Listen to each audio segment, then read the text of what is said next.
From the beginning of history, the Nagas have never been given any serious acknowledgement as a human being.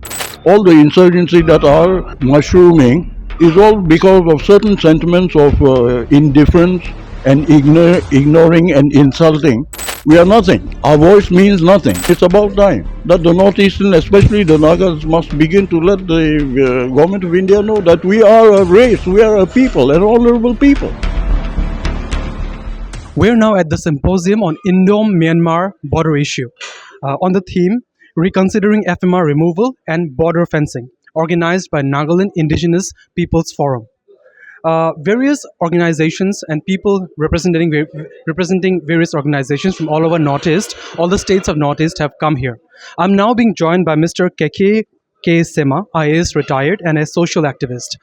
Sir, I just want to know from you, are you happy with how the Nagaland government has responded to the end of FMR? And what more do you think the Nagaland government can do in this regard? I think at least at the outset, the Chief Minister has voiced his objection to the removal of FMR and setting up of the border. So to that extent, whether it's his personal opinion or he intends to use that opinion of his as a government policy and take it up at the assembly so that the total argument can be more resolutely followed up through a resolution of the Nagaland State Assembly. And I'm hoping that he would, because I think this is an issue that has deeply hurt the sentiments of the Northeastern tribal people in general, and Nagaland in particular as well, because we have so many families living across that border and being divided just by this imaginary international boundary. And so they have lived, despite that fact, they have lived as a family crossing that border without any kind of a permit.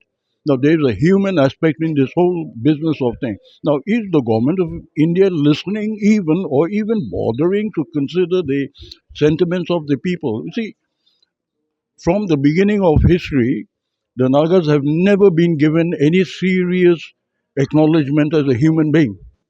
And so this is an attitude that must change, because if they want that we be a part of India, then we've got to be accepted as a citizen on equal basis, on equal terms. All the insurgency that are mushrooming is all because of certain sentiments of indifference and ignoring and insulting by the government of India. And today is a stark fact as a repeated case where they have just declared a policy decision without even bothering to consult the stakeholders, we the people, and as if we are just animals of some sort. So, picking up on this, what you're saying is, more than the political aspect of it, there is a human aspect to it. In a sense that, are you saying that the people of Northeast, the tribals in particular, are they being seen as a second-class citizen? Well, I don't even know whether we are acknowledged as a second standard or second-rate citizens. Leave aside being a citizen, as even a second-rate citizen, I don't even know whether they acknowledge that much also. Huh? We are nothing. Our voice means nothing. They will do whatever they want unilaterally. They have done that all along the course of history. Right from the time they have signed the 9-point agreement, the Shillong Accord, or any other agreements that have been 16-point agreement, all have been unilaterally thrown out or unilaterally, deleting clauses that are not comfortable for the government of India. You see, that's been the course of history for the Nagas, and we, the Nagas, have stupidly only carried on, with everything that has been done against us without any revolt, without any agitation, without any show of a feeling that we just do not accept such a treatment, you see. And it's about time that the Northeastern, especially the Nagas, must begin to let the government of India know that we are a race, we are a people, an honorable people. We're not animals. And therefore, as a citizens, our rights must be also acknowledged and respected.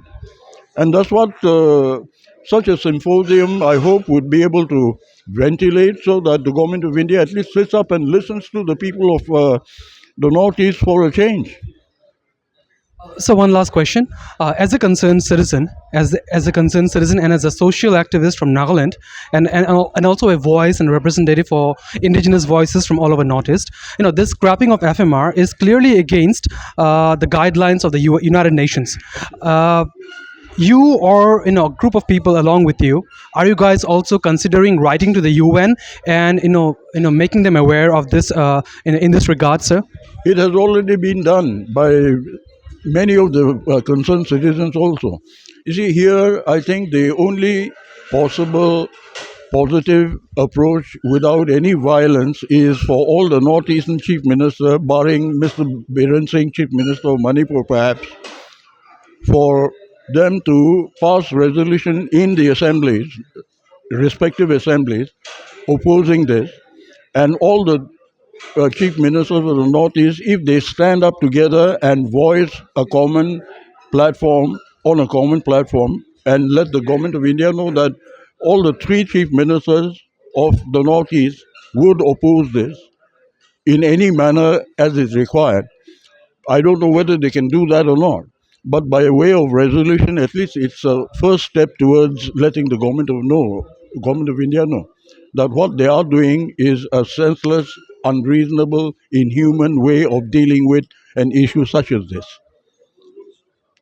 So hopefully the government of India would acknowledge the fact that there are three chief ministers who may not be BJP, but they are representative of the people. And when they themselves put up a common front, they would represent the sentiments of the people as a whole. And I hope they do that. That's all I would wish and hope. Thank you, sir. Thank you so much for speaking to East Mojo. Don't forget to like, share, and subscribe to East Mojo. For any queries, put them down in the comments section below and press on the bell icon for notifications.